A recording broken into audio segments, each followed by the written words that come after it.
Example देखते हैं। Procedures for the sales required के लिए देखना पड़ता है हमको कि जो एक्सेप्टेंस हो रहा है ऑर्डर का, पहले हमको क्या देखना पड़ता है कि जो भी एक्सेप्टेंस हो रहा है ऑर्डर का,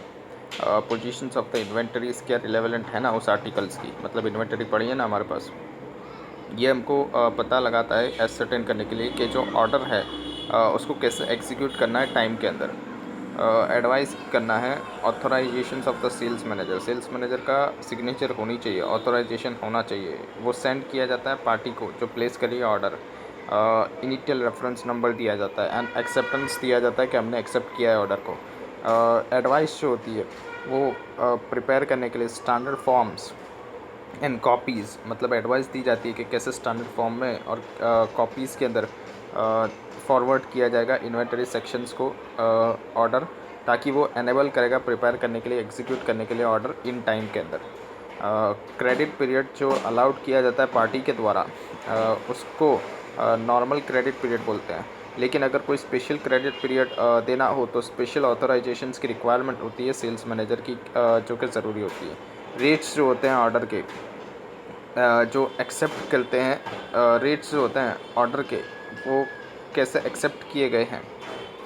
एंड अदर टर्म्स जो होती है ट्रांसपोर्ट, इंश्योरेंस एक्सेट्रा, वो भी क्लियरली स्पेसिफाइड की गई है ना। बिफोर डिसाइड करने से पहले क्रेडिट पीरियड रेफ़र करना पड़ता है क्या, क्रेडिट सेक्शंस को, जहाँ पर क्रेडिट वर्दीनेस पार्टी की पता चलती है कि पार्टी ने क्रेडिट पार्टी का मतलब क्रेडिट पीरियड जैसे क्रेडिट पीरियड दे रहे हैं उस क्रेडिट पीरियड के अंदर पार्टी से पेमेंट आ रहा है ना, वो सब देखना पड़ता है हमको। एंड पर्टिकुलरली वेदर जो पार्टीज जो है वो ऑनर्ड कर रही है ना उसका कमिटमेंट इन द पास्ट, मतलब उसने बोला था कि 45 दिन के अंदर दे देंगे, तो 45 दिन के अंदर आ जाता है ना पेमेंट, वो सब देखना पड़ता है हमको, उसकी क्रेडिट वर्दीनेस देखनी पड़ती है। ऑडिटर टेस्ट करता है इंटरनल कंट्रोल्स को जो कि सेल्स के ऊपर लगाए हैं, वो इनवेरिबली टेस्ट करता है कि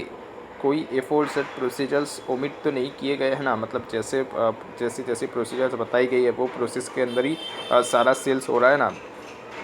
मतलब पहले ऑर्डर आता है फिर उसके बाद रिसिप्ट जनरेट होती है, वही सब प्रोसेस के अंदर करके हो रही है ना प्रोसेस। अगर क्रेडिट जो होता है वो एक्चुअली ग्रांट किया जाता है without reference to the credit sections, मतलब अगर क्रेडिट दिया गया है, रेफ़र किया ही नहीं गया है क्रेडिट सेक्शंस को, तो क्रेडिट वर्दीनेस जो होती है पार्टी की वो पता नहीं पड़ पाएगी। और इससे क्या होगा, जो अमाउंट है वो बैड हो सकती है, मतलब बैड डेट हो सकता है, क्योंकि फाइनेंशियल क्राइसिस या तो deadlock management of the parties के आ सकते हैं। एक फैक्ट जो है कि इजीली गैदर्ड किया जाता है क्रेडिट सेक्शंस के द्वारा, क्रेडिट सेक्शन से, मतलब ये फैक्ट हमको पता चल जाता है कि कितना पार्टी क्रेडिट वर्दी है, वो हमको कैसे पता चल जाता है, हमको वो इजीली गैदर कर लेते हैं क्रेडिट सेक्शन से। सिमिलरली अगर ऑर्डर जो है वो रिसीव किया जाता है विदाउट रेफरेंस, अगर ऑर्डर मिलता है रेफरेंस के बिना इन्वेंटरी सेक्शंस को, तो जो ड्यू होता है तो क्या होगा, नॉन अवेबिलिटी हो सकती है इन्वेंटरीज़ की, मतलब इन्वेंटरीज़ है ही नहीं और हमने ऑर्डर एक्सेप्ट कर लिया, तो अगर इन्वेंटरी सेक्शंस को दिया ही नहीं गया होगा रेफरेंस, तो क्या होगा, इन्वेंटरीज स्टिपुलेटेड डेट्स के अंदर होगी ही नहीं, अवेलेबल ही नहीं होगी। तो इसके लिए हमको इन्वेंटरी सेक्शंस को पहले पूछना पड़ता है कि आपके पास इन्वेंटरी है ना ऑर्डर से पहले। एग्जीक्यूशन जो होता है ऑर्डर का वो भी डिले हो जाएगा एंड कंपनी को कंपनसेट करके देना पड़ सकता है बायर को, जो भी डैमेज बायर ने सपोर्ट किया गया है हमने प्रोवाइड नहीं किया, मतलब हम यहाँ पर फेल हो जाएंगे सेल्स करने के लिए, तो बायर जो होगा उसको डैमेज जितना भी हो रहा होगा वो कंपनी को प्रोवाइड करके देना पड़ेगा इस सिचुएशन के अंदर। इंटरनल कंट्रोल्स एंड उसके आईटी के एनवायरनमेंट्स, कैरेक्टरिस्टिक्स जो होती है मैनुअल या तो ऑटोमेटेड एलिमेंट्स की, वो ज़रूरी होती है जब ऑडिटर रिस्क असेस कर रहा होता है कि फर्दर ऑडिट प्रोसीजर्स कैसे लगानी है, वो एक्सप्लेन किया जाता है नीचे को देखते हुए। Controls in the manuals and the IT system used of the manual या तो ऑटोमेटेड एलिमेंट्स इंटरनल कंट्रोल्स के अंदर अफेक्ट करते हैं मैनर के, जहाँ पर transactions initiate, record and process and report किए जाते हैं। कंट्रोल्स जो होता है मैनुअल सिस्टम्स के अंदर, उसके अंदर इंक्लूड किया जाता है प्रोसीजर्स मतलब मैनुअल सिस्टम्स जो होती है कंट्रोल्स की, उसके अंदर क्या इंक्लूड किया जाता है, प्रोसीजर्स इंक्लूड किया जाता है कि कैसे अप्रूवल होगा, कैसे रिव्यू होगा ट्रांजेक्शन्स का, रिकन्सिलेशंस कैसे किया जाएगा, फॉलोअप कैसे लिया जाएगा रिकन्सिलेशंस आइटम्स के लिए, अल्टरनेटिव एंटिटीज़ जो यूज़ कर रही है ऑटोमेटेड प्रोसेस, उसको भी देखा जाता है कि वो लोग कैसे इनिशिएट कर रहे हैं, रिकॉर्ड कर रहे हैं, प्रोसेस कर रहे हैं ऑटोमेटेड प्रोसीजर्स। मतलब अगर अल्टरनेटिवली अगर हम लोग देखें तो एंटिटी अगर यूज़ कर रही है ऑटोमेटेड प्रोसीजर, मतलब पहले मैनुअल था, अभी यहाँ पर अगर एंटिटी ऑटोमेटेड प्रोसीजर यूज़ कर रही है तो उसके अंदर भी देखना पड़ता है कि कैसे इनिशिएट हो रहा है, रिकॉर्ड हो रहा है, प्रोसेस हो रहा है एंड रिपोर्ट किया जा रहा है ट्रांजेक्शन्स को, जो जहाँ पर रिकॉर्डिंग जो होता है इलेक्ट्रॉनिक फॉर्मेट में होता है in place of the paper documents. Controls जो होता है IT सिस्टम्स का, उसके अंदर क्या होता है, कॉम्बिनेशंस होता है ऑटोमेटेड कंट्रोल्स का एंड मैनुअल कंट्रोल्स का। ऑटोमेटेड कंट्रोल्स मतलब क्या होता है, कंट्रोल्स जो एम्बेड करते हैं कंप्यूटर प्रोग्राम्स के अंदर, मतलब कंप्यूटर्स के अंदर जो भी कंट्रोल्स लगाया जाता है उसको बोलते हैं automated controls and manual controls. दोनों का कॉम्बिनेशंस होता है कंट्रोल्स अगर IT सिस्टम्स के अंदर होते हैं तो उसमें। फर्दर जो मैनुअल कंट्रोल्स होता है वो इंडिपेंडेंट होते हैं IT से एंड वो यूज़ भी किए जाते हैं इंफॉर्मेशन प्रोड्यूस्ड करने के लिए IT के लिए। मतलब मैनुअल कंट्रोल से इंफॉर्मेशन मिलती है IT को, ये लिमिटेड होते हैं और इनको मॉनिटर करना पड़ता है इनकी इफ़ेक्टिवनेस चेक करने के लिए कि फंक्शंस वो बराबर कर रहा है ना। IT and automated controls and to handle exceptions. मतलब IT कंट्रोल्स जो होते हैं वो लिमिटेड होता है और उनको मॉनिटर भी करना पड़ता है और मे बी मॉनिटर इफ़ेक्टिवली कि वो फंक्शंस कर रहे हैं ना ऑफ द IT। मतलब ये जो अभी कंट्रोल्स है इनका क्या करना पड़ता है, हमको मॉनिटरिंग करना पड़ता है कि ये इफेक्टिवली फंक्शंस कर रहे हैं ना। ऑटोमेटेड कंट्रोल्स होते हैं एंड हैंडल भी कर रहे हैं ना एक्सेप्शंस को। Use of the IT entities के mix of the manual and automated element, यानी मैनुअल और ऑटोमेटेड दोनों का मिक्सचर्स एंटिटी यूज़ करती है इंटरनल कंट्रोल्स के अंदर, जहाँ पर वेरी करता है nature and complexity of the entities जहाँ पर यूज़ किया जाता है IT को। जनरल IT बेनिफिट्स क्या होते हैं अगर एंटिटीज़ इंटरनल कंट्रोल्स एनेबल कर देती है, अगर एंटिटीज़ इंटरनल कंट्रोल्स को एनेबल कर देती है एंटिटीज़ के लिए, मतलब IT से क्या क्या बेनिफिट मिल जाएगा अगर IT इंटरनल कंट्रोल्स है तो कंसिस्टेंटली अप्लाई किया जाता है प्री डिफाइंड बिजनेस रूल्स। मतलब जो भी बिज़नेस के अंदर रूल्स होते हैं वो कंसिस्टेंटली अप्लाई किया जाता है, मतलब कांस्टेंट रहता है, मतलब अप्लाई होते ही रहते हैं। एंड परफॉर्म किया जाता है कॉम्प्लेक्स कैलकुलेशंस जब प्रोसेस किया जाता है large volume of the transactions या तो डेटा। एनहेंस कर देता है timeliness, availability and accuracy of the informations, time पे मिल जाता है, अवेलेबल हो जाता है और एक्यूरेट इन्फॉर्मेशंस मिल जाती है। फैसिलिटेट करता है ये additional analysis of the informations. Enhance करता है एबिलिटी मॉनिटर करने के लिए, परफॉर्म करने के लिए एंटिटीज़ का एक्टिविटीज़ एंड उसका पॉलिसीज प्रोसीजर्स। ये रिड्यूस कर देता है रिस्क कंट्रोल्स का जो कि सर्क्यूमपेंटेड है, मतलब ओवरराइड कर देता है, यानी रिस्क जो है वो उसको कम करने की कोशिश करता है कंट्रोल्स। एनहांस करता है एबिलिटी अचीव करने के लिए इफेक्टिव सेग्रीगेशंस ऑफ द ड्यूटी, कैसे हम लोग अचीव करेंगे एबिलिटी को। एनहेंस कर देता है एबिलिटीज़ को अचीव करने के लिए, क्या अचीव करना है, सेग्रीगेशंस ऑफ द ड्यूटीज़ से कैसे हम लोग इम्प्लीमेंट करेंगे, सिक्योर करेंगे कंट्रोल्स को, applications, data base and operation and operating items को ये एनहेंस कर देता है। मतलब ये क्या कर देता है, बढ़ा देता है एबिलिटीज़ को अचीव करने के लिए। क्या सेग्रीगेशंस ऑफ द ड्यूटीज़, कैसे इफेक्ट करेगी सेग्रीगेशंस ऑफ द ड्यूटीज़ इम्प्लीमेंट करने के लिए सिक्योरिटी कंट्रोल्स को एप्लीकेशंस के अंदर, डेटाबेस के अंदर एंड ऑपरेटिंग सिस्टम्स के अंदर। प्रोसेस जो होता है large volume of the transactions या तो डेटा, वो भी क्या हो जाता है, वो भी सिंपल हो जाता है। ये एनहेंस कर देता है timeliness, availability and accuracy of the informations को। फैसिलिटीज़ जो होती है additional analysis of the informations की, यहाँ पर एनहेंस कर दिया जाता है एबिलिटी मॉनिटर करने के लिए, परफॉर्म करने के लिए एंटिटीज़ की एक्टिविटीज़ एंड उनका पॉलिसी प्रोसीजर। रिड्यूस कर दिया जाता है रिस्क कंट्रोल्स को जो कि सर्क्यूमवेंटेड हो जाता है, मतलब कम कर दिया जाता है। इफेक्ट्स जो होता है सेग्रीगेशन ऑफ द ड्यूटीज़ की कैसे through out the security controls, यानी सेग्रीगेशन ऑफ द ड्यूटी कर दिया जाता है सेग्रीगेट करके। सेग्रीगेशन ऑफ द ड्यूटी मतलब बांट दिया जाता है ड्यूटी को सिक्योरिटी कंट्रोल्स के through. IT also possesses specific risk of the entities internal control, जिसके अंदर इंक्लूड किया जाता है एग्जाम्पल के तौर पे IT के अंदर क्या होता है, स्पेसिफिक रिस्क IT के अंदर भी होते हैं। अगर एंटिटीज़ इंटरनल कंट्रोल्स के अंदर IT यूज़ कर रही है तो उसके अंदर भी रिस्क तो होते ही हैं। इसके एग्जांपल क्या होता है, रिलायंस अगर होता है सिस्टम्स के ऊपर, प्रोग्राम्स के ऊपर जो कि इनएक्यूरेटली प्रोसेस्ड कर रहा है डेटा, प्रोसेसिंग इनएक्यूरेटली इनएक्यूरेट डेटा या तो बोथ, यानी कि क्या, अगर हम लोग रिलायंस कर रहे हैं सिस्टम प्रोग्राम्स पे तो वो इनएक्यूरेटली प्रोसेस कर रहा होगा अगर डेटा प्रोसेसिंग या तो इनएक्यूरेट डेटा या तो दोनों। तो यानी ज़्यादा रिलायंस सिस्टम के ऊपर करना नहीं चाहिए अगर वो इनएक्यूरेट प्रोसेस कर रहा है डेटा प्रोसेसिंग या तो दोनों को, प्रोसेसिंग इनएक्यूरेट डेटा या तो दोनों को। अनऑथोराइज एक्सेस भी हो सकता है डेटा का जो रिजल्ट करेगा डिस्ट्रक्शंस ऑफ द डेटा, मतलब अनऑथोराइज एक्सेस, अगर किसी को ऑथोराइजेशन दिया नहीं गया है और वो क्या कर रहा है, वो एक्सेस कर रहा है डेटा को, तो ये क्या हो जाएगा, डिस्ट्रक्शंस हो जाएगा डेटा का,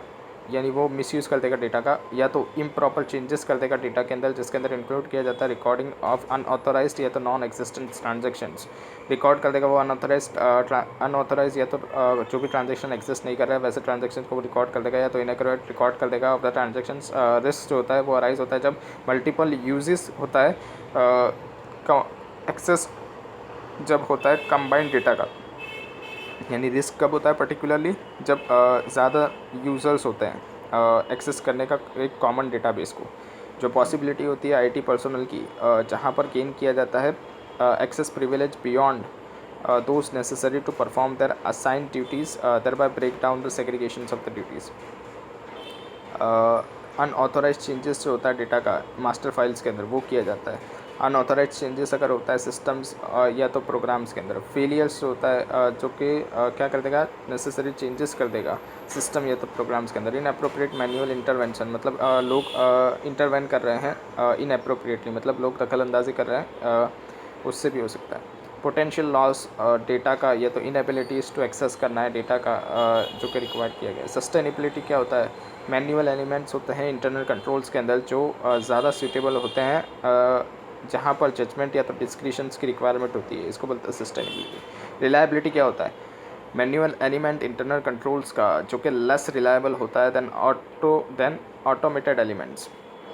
क्योंकि ज़्यादा इजीली बाईपास किया जा सकता है, कंट्रोल्स को इग्नोर किया जा सकता है या तो ओवर राइट किया जा सकता है, एंड ज़्यादा प्रोन्स होते हैं इसके, यानी नुकसान होते हैं जब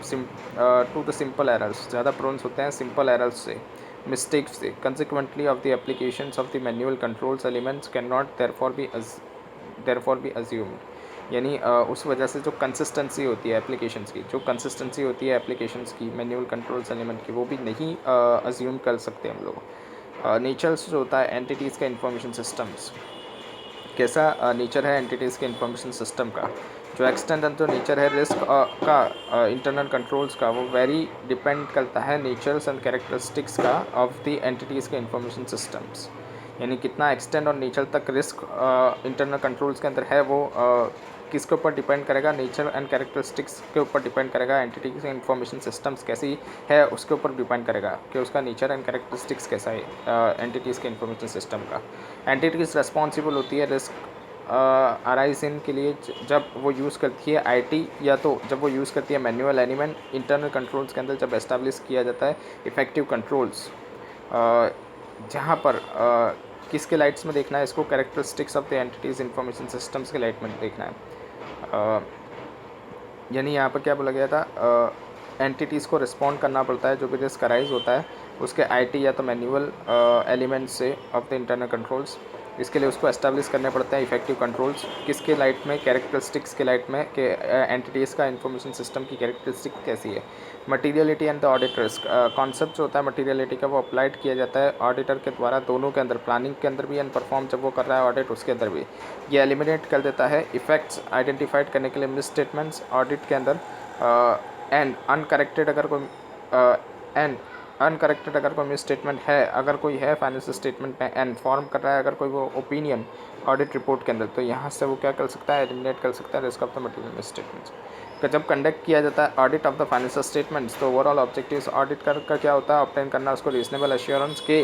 जो फाइनेंशियल स्टेटमेंट है पूरे वो फ्री है ना मटीरियल मिस स्टेटमेंट से, चाहे वो फ्रॉड से हो या तो एरर से हो। ये एनेबल करता है ऑडिटर को एक्सप्रेस करने के लिए उसका ओपिनियन, मतलब ऑडिटर ओपिनियन एक्सप्रेस कर पाएगा उसका कि जो फाइनेंशियल स्टेटमेंट्स है प्रिपेयर किए गए वो सारे मटीरियल रिस्पेक्ट्स के अंदर किए गए in accordance with the applicable FRF के हिसाब से किया गया है, एंड रिपोर्ट भी किया जा रहा है फाइनेंशियल स्टेटमेंट्स को, एंड जो कम्युनिकेशंस रिक्वायर्ड थे वो भी किए गए हैं एसएस के द्वारा जो बताए गए थे in accordance with the auditors findings, auditor के फाइंडिंग्स को देखते हुए ये सब हमको जवाब देना होता है। ऑडिटर्स ऑब्टेन करता है रीजनेबल एश्योरेंस, कैसे ऑब्टेन करके sufficient and appropriate audit evidence, जिससे वो रिड्यूस कर देता है ऑडिट रिस्क को एक्सेप्टेबल लोअर लेवल पे। ऑडिट रिस्क जो होता है वो क्या है, रिस्क है कि ऑडिटर एक्सप्रेस कर देगा उसका इन एप्रोप्रिएट ऑडिट ओपिनियन जब फाइनेंशियल स्टेटमेंट जो होता है वो मटीरियली मिसस्टेटेड होते हैं। मतलब फाइनेंशियल स्टेटमेंट मटीरियली मिसस्टेटेड है, लेकिन ऑडिटर क्या बोलेगा कि नहीं नहीं सब कुछ सही है। ऑडिट रिस्क जो है फंक्शंस के अंदर of the risk of the material misstatement and detection risk. Audit risk क्या है, तो फंक्शंस है risk of the material misstatement का एंड डिटेक्शन रिस्क का। मटीरियलिटी जो होता है एंड जो ऑडिट रिस्क जो होता है उसको कंसिडर किया जाता है पूरे ऑडिट के दरमियान में।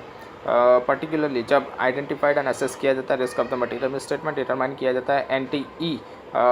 Of the further audit procedure and evaluate किया जाता है इफेक्ट्स अनकरेक्ट मिस स्टेटमेंट्स का अगर कोई है तो फाइनेंशियल स्टेटमेंट के अंदर, एंड फॉर्म किया जाता है ओपिनियन ऑडिटर्स की रिपोर्ट के अंदर। इलस्ट्रेशन 12 दिखते हैं, one of the team member जो है ऑडिटर का हाईली कैपेबल लिमिटेड का बॉस, और उसके अंदर उसका क्या व्यू है कि मटीरियलिटीज़ जो है एंड ऑडिट रिस्क जो है वो कंसिडर किया जाता है प्लानिंग स्टेज के ऊपर ही ऑफ एन ऑडिट। कमेंट करके बताइए as an auditor. The concept जो होता है मटीरियलिटी का वो अप्लाइड किया जाता है ऑडिटर का दोनों के अंदर, प्लानिंग के अंदर भी एंड परफॉर्म जब वो कर रहा है ऑडिट उसके अंदर भी, एंड वो इवेल्युएट करता है इफेक्ट्स आइडेंटिफाइड करने के लिए मिस स्टेटमेंट्स को किसके ऊपर, किसके अंदर, ऑडिट के अंदर, एंड अनकरेक्टेड मिस स्टेटमेंट्स अगर कोई है तो फाइनेंशियल स्टेटमेंट्स में, एंड इन फॉर्मिंग और जब वो फॉर्म कर रहा होता है ओपिनियन ऑडिट रिपोर्ट्स के अंदर। Documenting the risk, auditor shall document, auditor को डॉक्यूमेंट करना पड़ेगा जो भी डिस्कशंस कर रहा है वो एंगेजमेंट टीम्स के साथ, एंड सिग्निफिकेंट डिस्कशंस जो भी रीच किए गए हैं उसने, मतलब जो भी उसको मिले हैं सिग्निफिकेंट डिसीजन डिस्कशन करना पड़ेगा उसको एंगेजमेंट टीम्स के साथ, एंड सिग्निफिकेंट डिसीजंस जो भी वो पहुंचा है, सिग्निफिकेंट डिसीजंस तक जो भी वो पहुंचा है उसको भी उसको क्या करके रखना पड़ेगा, डॉक्यूमेंट करके रखना पड़ेगा। की एलिमेंट्स जो होते हैं अंडरस्टैंड करने के लिए, ऑब्टेन करने के लिए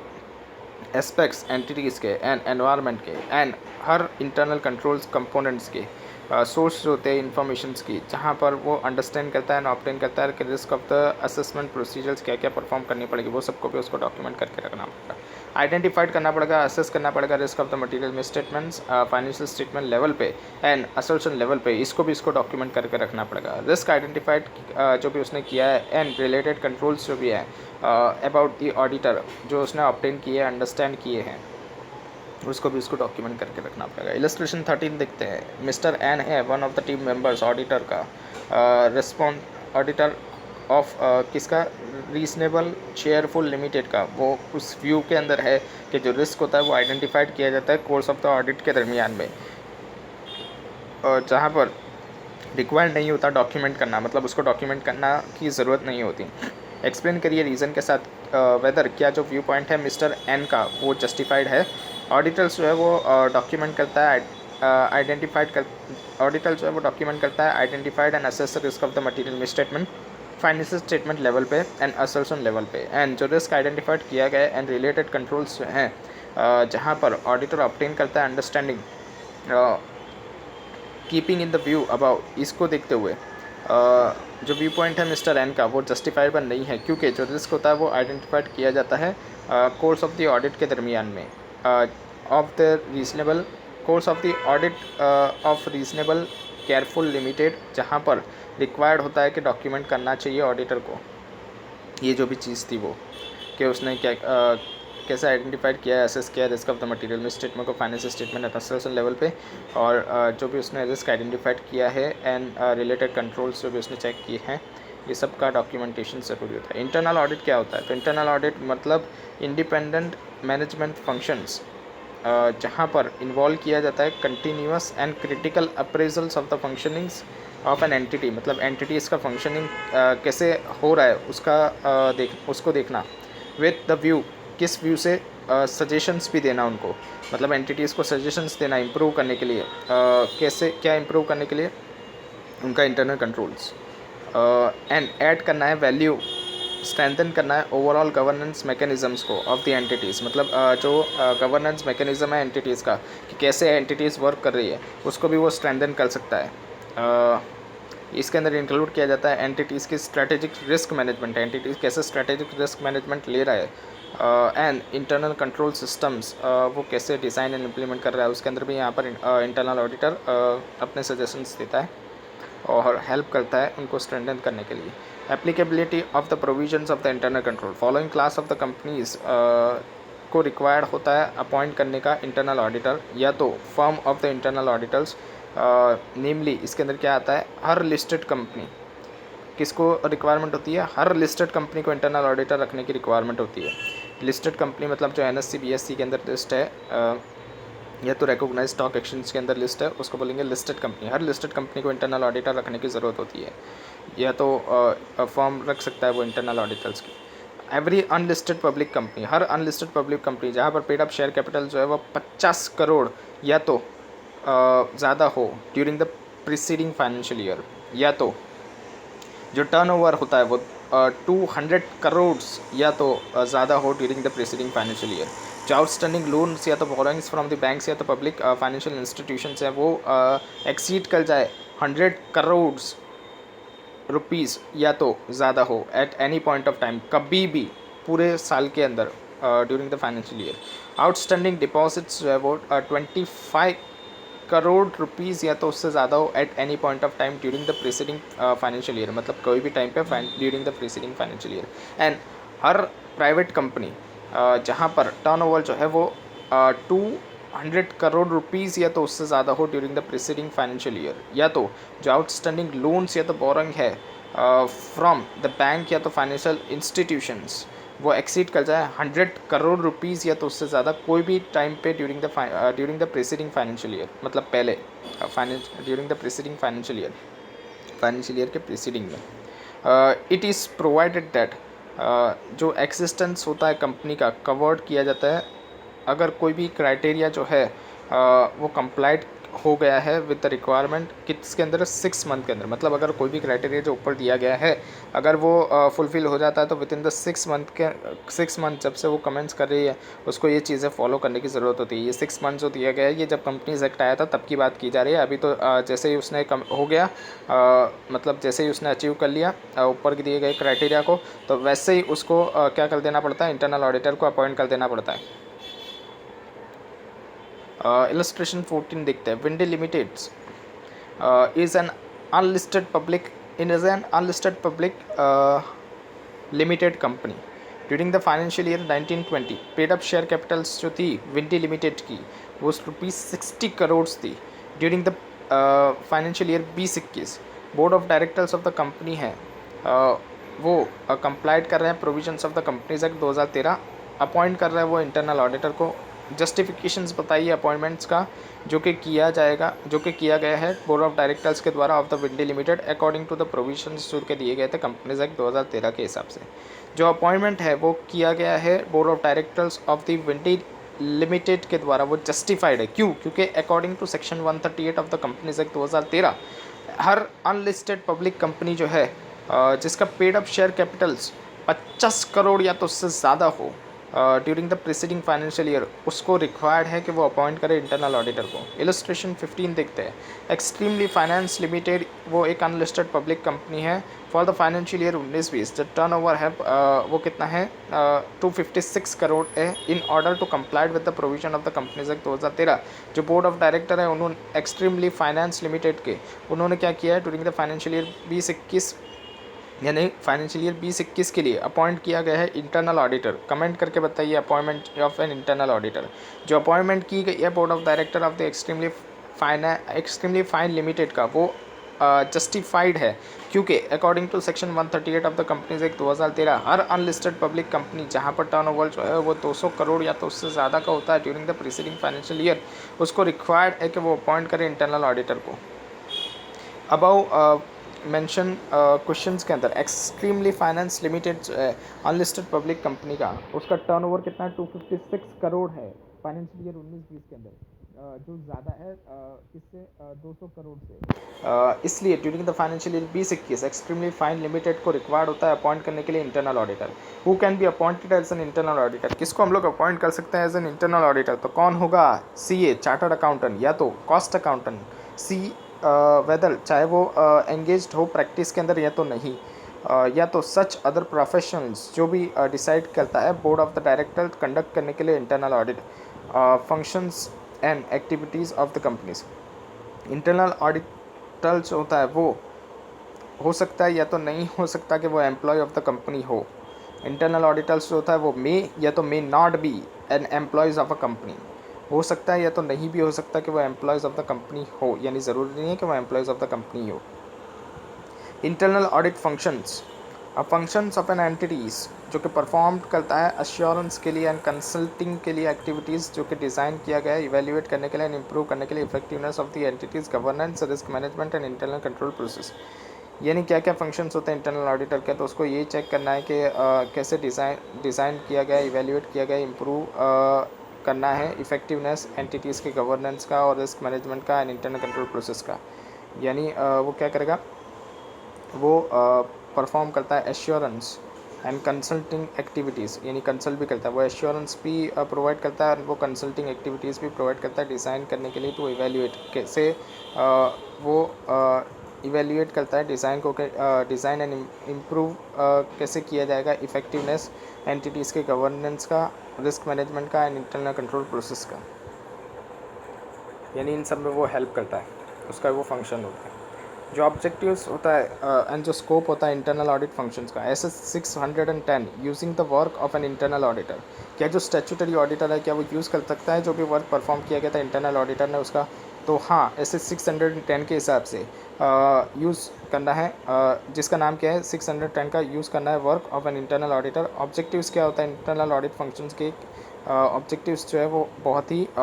वाइडली हैं, मतलब बहुत ही ज़्यादा हैं एंड डिपेंड किया जाता है size and structure of an entities के ऊपर एंड जो रिक्वायरमेंट होती है मैनेजमेंट के उसके ऊपर, एंड जब भी एप्लीकेबल होता है those charge with the governance, management की जगह पे those charge with the governance भी आ सकता है जब भी एप्लीकेबल हो। तो ऑब्जेक्टिव्स एंड जो स्कोप होता है इंटरनल ऑडिट फंक्शंस का, वो इंक्लूड करता है एश्योरेंस एंड कंसल्टिंग एक्टिविटीज़ जो कि डिज़ाइन किया गया है इवेल्युएट करने के लिए एंड इम्प्रूव करने के लिए effectiveness of the entities governance process. यानी एंटिटीज़ की गवर्नेंस प्रोसेस को इफ़ेक्टिव बनाने के लिए ये किया जाता है। Risk management and internal controls को इफेक्टिव बनाने के लिए किया जाता है, such as the following activities relating to the governance. इसके अंदर क्या आएगा, गवर्नेंस मतलब कैसे वर्क किया जा रहा है एंटिटीज़ का, वो बोलते हैं उसको मैनेजमेंट के द्वारा। Activities relating to the governance, इसके अंदर क्या होता है, जो इंटरनल ऑडिट फंक्शंस होता है वो असेस करता है गवर्नेंस प्रोसेस को, मतलब वो चेक करता है कि कैसे गवर्नेंस प्रोसेस की जा रही है, कंप्लायंस उसका एकम्प्लिस कैसे किया जा रहा है, ऑब्जेक्टिव्स को ऑन दी एथिक्स मतलब एथिक्स के हिसाब से किया जा रहा है एंड वैल्यूज़ के हिसाब से किया जा रहा है, परफॉर्मेंस कैसा है मैनेजमेंट का, अकाउंटेबिलिटी कैसी है, commitment, communicating the risk and controls informations to the appropriate areas of the organisations, और क्या मैनेजमेंट कमिट कर रही है, कम्युनिकेट कर रही है, क्या मैनेजमेंट कम्युनिकेट कर रही है, risk and controls informations appropriate areas का of the organisation and effectiveness of the communications भी देखना पड़ता है कि कितना इफेक्टिव है कम्युनिकेशंस, मतलब क्या बातचीत होती है तो चार्ज विद द गवर्नेंस से। Activities relating to the risk management, internal audit functions के अंदर असिस्ट किया जाता है एंटिटीज़ को आइडेंटिफाइड करना, इवेल्युएट करना है सिग्निफिकेंट एक्सपोजर्स रिस्क के कहाँ कहाँ रिस्क हो सकता है एंड कंट्रीब्यूट करना है कि कैसे हम लोग इम्प्रूव करेंगे रिस्क मैनेजमेंट को एंड इंटरनल कंट्रोल्स को। इसके अंदर इंक्लूड किया जाता है effectiveness of the financial reporting process के, कैसे हम लोग इफेक्टिव बनाएंगे फाइनेंशियल रिपोर्टिंग प्रोसेस को। इंटरनल ऑडिट फंक्शंस जो है वो परफॉर्म किया जाता है, इंटरनल ऑडिट फंक्शंस परफॉर्म करता है प्रोसीजर्स को ताकि असिस्ट कर पाए entities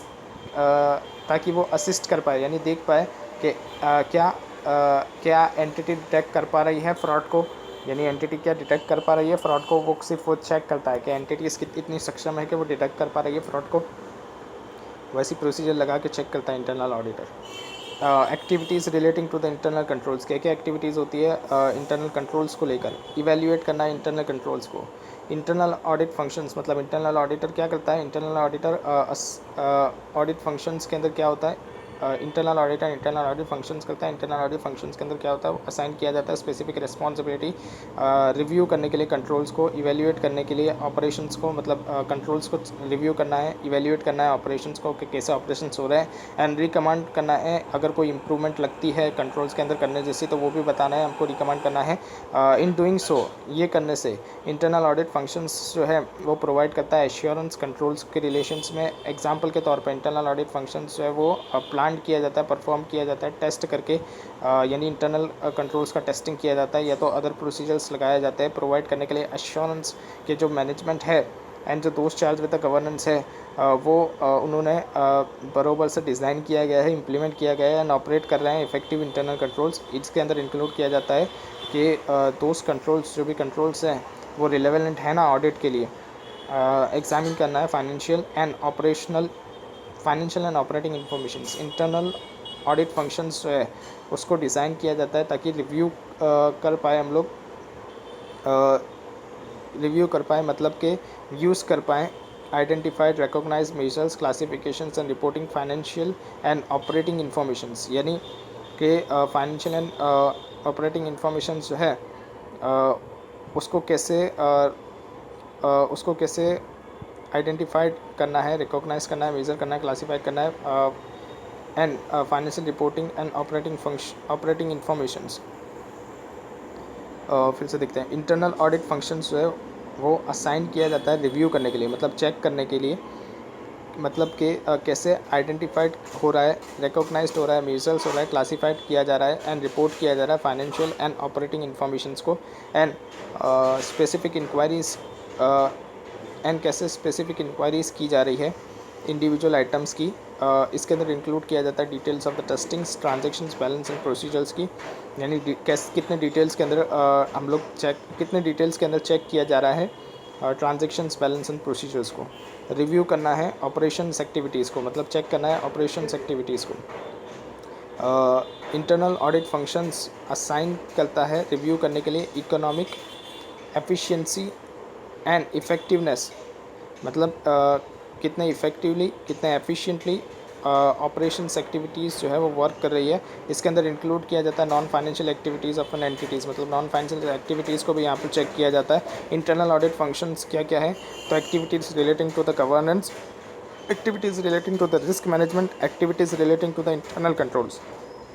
activities relating to the internal controls में क्या होता है, हमको कैसे देखना है, हमको इवैल्यूएट करना है कि इंटरनल कंट्रोल्स को इवैल्यूएट करना है, इंटरनल कंट्रोल्स प्रॉपर्ली ऑपरेट कर रहा है ना, इफेक्टिवली ऑपरेट कर रहा है ना, एग्जामिन करना है फाइनेंशियल एंड ऑपरेटिंग इन्फॉर्मेशंस को, रिव्यू करना है ऑपरेटिंग एक्टिविटीज़ को, रिव्यू करना है कंप्लायंस लॉज एंड रेगुलेशंस का, क्या कंपनी लॉज एंड रेगुलेशन का कंप्लायंस कर रही है ना, रिव्यू करना है compliance with laws and regulations. इसमें क्या होता है, तो इंटरनल ऑडिट फंक्शंस असाइन किया जाता है रिव्यू करने के लिए कंप्लायंस लॉज एंड रेगुलेशंस का एंड अदर एक्सटर्नल रिक्वायरमेंट्स का, एंड जो मैनेजमेंट है वो उसने कैसी पॉलिसीज़ बनाई है, and directives and other internal requirements भी देखी जाती है यहाँ पर कि कैसे डायरेक्ट किया जा रहा है लोगों को और कैसे इंटरनल रिक्वायरमेंट्स को फुलफ़िल किया जा रहा है। Illustration 16, one of the directors of the stability establishment limited, वो इस व्यू के अंदर है कि जो इंटरनल ऑडिट है वो रिलेट नहीं करता है internal controls of the company को। कमेंट करके बताइए। ऑब्जेक्टिव स्कोप जो होता है इंटरनल ऑडिट फंक्शंस का वो टिपिकली इंक्लूड करता है एश्योरेंस देना एंड कंसल्ट करना एक्टिविटीज़ को, डिज़ाइन जो की गई है इवेल्यूएट करना है उसको, एंड इम्प्रूव करना है effectiveness of the entities governing process, मतलब एंटिटीज़ के गवर्निंग प्रोसेस को इफ़ेक्टिव बनाना है। Risk management and internal controls भी देखना है, सच एज यहाँ पर क्या आएगा, एक्टिविटीज़ जो रिलेट करेगी इंटरनल कंट्रोल्स को। यहाँ पर क्या आएगा, इवेल्यूएशंस करना है इंटरनल कंट्रोल्स को, जो हमने ऊपर पढ़ा है, evaluation of the internal controls, यही सारे पॉइंट्स इसके अंदर हैं। Basis of the standards on the internal controls issued by the ICAI, मतलब ICAI ने इंटरनल ऑडिट के लिए भी स्टैंडर्ड्स बनाए और उसके अंदर क्या लिखा गया है, कंसिडर करना है इंक्रीज़ इंपॉर्टेंस, यहाँ पर इंपॉर्टेंस दिया जा रहा है इंटरनल ऑडिटिंग को। Institute of chartered accountants of India, मतलब ICAI ने कंस्टिट्यूट किया कमेटी, कौन सी कमेटी है वो, इंटरनल ऑडिट कमेटी है, CIA है, committee on the internal audit, क्या है उसका नाम, CIA है, committee on the internal audit, जहाँ पर नॉन स्टैंडिंग कमिटीज़ जो है नॉन स्टैंडिंग कमेटी। ये क्या है, एक नॉन स्टैंडिंग कमेटी है। ये इसका गठन कब किया गया था, 5 फरवरी 2004 को गठन किया गया था इसका। ये जो CIA है वो कंस्टिट्यूट करती है विद एन ऑब्जेक्टिव्स। इसका क्या ऑब्जेक्टिव्स है, फॉर्मुलेट करना है स्टैंडर्ड्स को, यानी स्टैंडर्ड्स को फॉर्मुलेट करना है, स्टैंडर्ड्स को बनाना है, गाइडेंस नोट को बनाना है इंटरनल ऑडिट के, जो कि हम लोग क्या बोलते हैं इसको, internal audit standard board. Now अभी इसको क्या बोला गया है, जो CIA था उसको क्या बोला गया था हमने, अब CIA को किस नाम से जानते हैं हम लोग, इंटरनल ऑडिट स्टैंडर्ड बोर्ड के नाम से जानते हैं। जो बोर्ड है उसने अभी तक इश्यू किए हैं 13 नए स्टैंडर्ड्स इंटरनल ऑडिट को लेकर, जिसको क्या बोलेंगे, SIA बोलेंगे, standards on internal audit. And list जो है वो हमको नीचे दी गई है। SIA जो है वो एम करता है कोडिफाइड करने के लिए बेस्ट प्रैक्टिस किस एरियाज़ के अंदर, इंटरनल ऑडिट के एरियाज़ के अंदर। ये सर्व्स करता है, प्रोवाइड करता है बेंचमार्क परफॉर्मेंस का एंड इंटरनल ऑडिट सर्विसेज का। जो फॉर्मुलेशंस किया गया है SIA का, यानी स्टैंडर्ड्स ऑन इंटरनल ऑडिट का, तो बोर्ड ने क्या कंसिडर किया है, एप्लीकेबल लॉज को कंसिडर किया है, कस्टम्स को कंसिडर किया है, यूसेज को कंसिडर किया है एंड बिजनेस एनवायरनमेंट को कंसिडर किया है, general acceptance of the audit practices in the India को कंसिडर किया है। ये सबको कंसिडर करते हुए SIA बनाए गए हैं। फॉलोइंग SIA जो है वो रिकमेंड है नीचल्स के अंदर। स्टैंडर्ड्स जो हैं वो मैंडेटरी होते हैं उस स्टेट से जब वो नोटिफाइड किए जाते हैं काउंसिल के द्वारा। ये सारे स्टैंडर्ड्स दिए गए हैं, ऐसे 110 से लेकर 120 एंड 210 एंड 220 ये सारे स्टैंडर्ड्स दिए गए हैं हमको।